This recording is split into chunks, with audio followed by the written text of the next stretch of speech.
Thank you, Mr. Chair.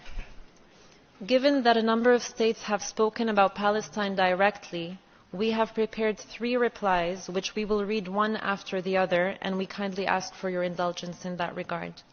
We will first respond to Israel's statement. Mr. Chair, at the outset, let us remind Israel that our name is not the Palestinian Authority, but the State of Palestine. Sure, your finance minister said at an event in Paris earlier this year, there is no such thing as a Palestinian people.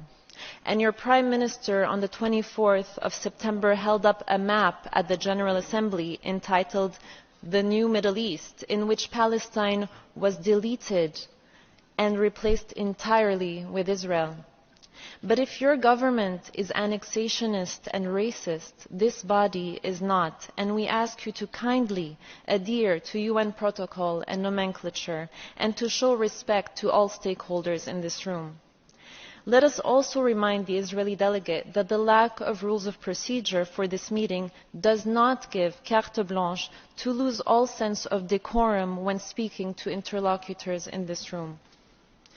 To the other states and civil society in the room, let me simplify Israel's statement for you.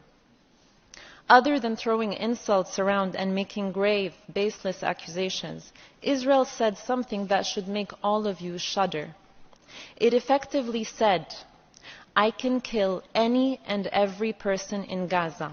The 2.3 million people in Gaza are either terrorists or terrorist sympathizers or human shields, and are therefore legitimate targets. Every person, according to Israel, falls into one of these 3 categories: a child, a journalist, a doctor, a UN staff, a newborn baby in an incubator. And so, according to Israel, it can kill them and then have the audacity to come to this room and tell the world with a straight face, we are acting in accordance with international law. The death of each of the over 11,350 people killed over the past month, be it children, journalists, UN staff, the sick, the elderly, according to Israel, was justified. Think about that for a moment and let it give you pause. Anyone espousing this warped logic has no shred of humanity, no sense of morality, and no knowledge of legality. But guess what? Your carpet explanation for carpet bombing will not fly. People are not fools. The people in this room are seasoned diplomats who are well read, have a knowledge of history, and many of whom have seen your government make the same arguments during your 6 previous military aggressions on Gaza in the past 15 years. They have seen you resort to collective punishment, targeting of Palestinian children, journalists, medical staff, aid workers before. They have seen you forcibly transfer our communities, colonize our lands, demolish our homes, and evict families from their own properties since the 7th of October and for the 75 years that preceded it. They have seen your state-sponsored disinformation campaign before. Again, not fools. Don't insult our intelligence.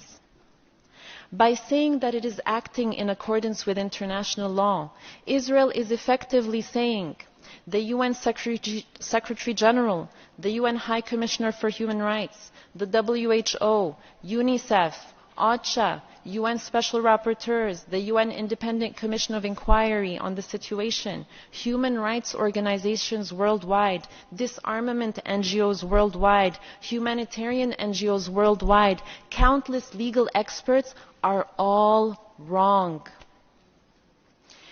Everyone is lying about Israel violating international law, and we are asked instead to believe Israel, the state that is actually doing the indiscriminate killing.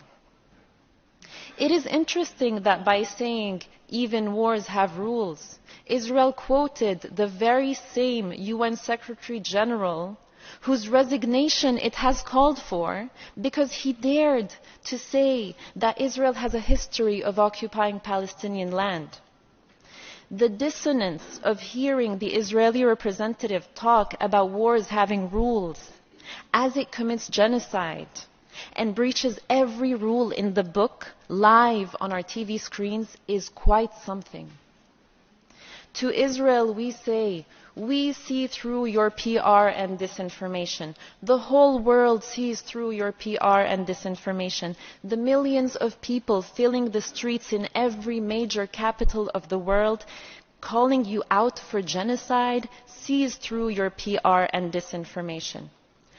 Perhaps you think that with your incendiary rhetoric, we will all forget the incitement, the declarations and acts of Israeli officials, the people you represent, to wipe out Gaza, to drop a nuclear bomb on the Palestinian people, to destroy the human animals and children of darkness. Perhaps you think that your constant intimidation and threatening language will make everyone overlook the fact that Israel is, as we speak, killing babies, youth, women, men, elderly, no one too small or too old or too sick to be spared its wrath. Perhaps you think that by cutting off telecommunications and imposing yet another blackout on Gaza, you can continue to commit genocide while avoiding the annoyance of people being able to use their phones and computers to report on it. Perhaps you think that as your trigger-happy soldiers continue to kill journalists, 41 so far, the highest number of journalists killed over a 4-week period than in any conflict in the last 3 decades, you think that no one will be left to expose your crimes. Perhaps you think that by trying to silence anyone who tries to speak about your crimes, the international law violations of a state, by calling them either anti-Semites or terror supporters, people will be silent.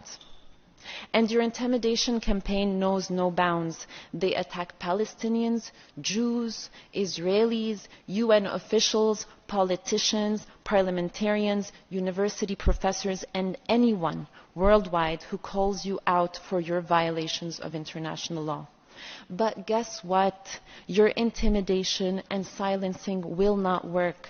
We, along with all peace-loving nations and along with all people of conscience around the world, will not be silent. We will continue to call you out on your crimes, to call for accountability for your violations, for sanctions as your government continues to reject calls for a ceasefire, to massacre our people, and to entrench your colonial occupation and apartheid regime. Something your country should have learned over the past 75 years is that the Palestinian people are a people who refuse to disappear. And your nuclear threats and your bombs and your tanks and your bulldozers will never break the Palestinian people's will to be free and to live in the dignity and peace to which all people are entitled. Unlike you, we have consistently stood in this forum calling for respect for international law, for ethical principles to guide state behavior, for peace over war, for humanity over national interests, for disarmament over destruction. Once again, we stand in this forum to call on all states to respect and ensure respect for international law. Let the law be the measure by which all are judged, not propaganda and hateful, biased spin steeped in racism. And to Israel's absurd assertion that Palestinians have a problem with people of Jewish faith, and give the impression that this is a religious conflict, let us say it loud and clear. This is not and has never been about religion. Had the occupiers of our land or the violators of our rights been Muslim, Christian, Buddhist, Hindu, atheist, or or of any other conviction, we would have called them out all the same. Palestine has always been multiracial, multi-ethnic, and multi-religious.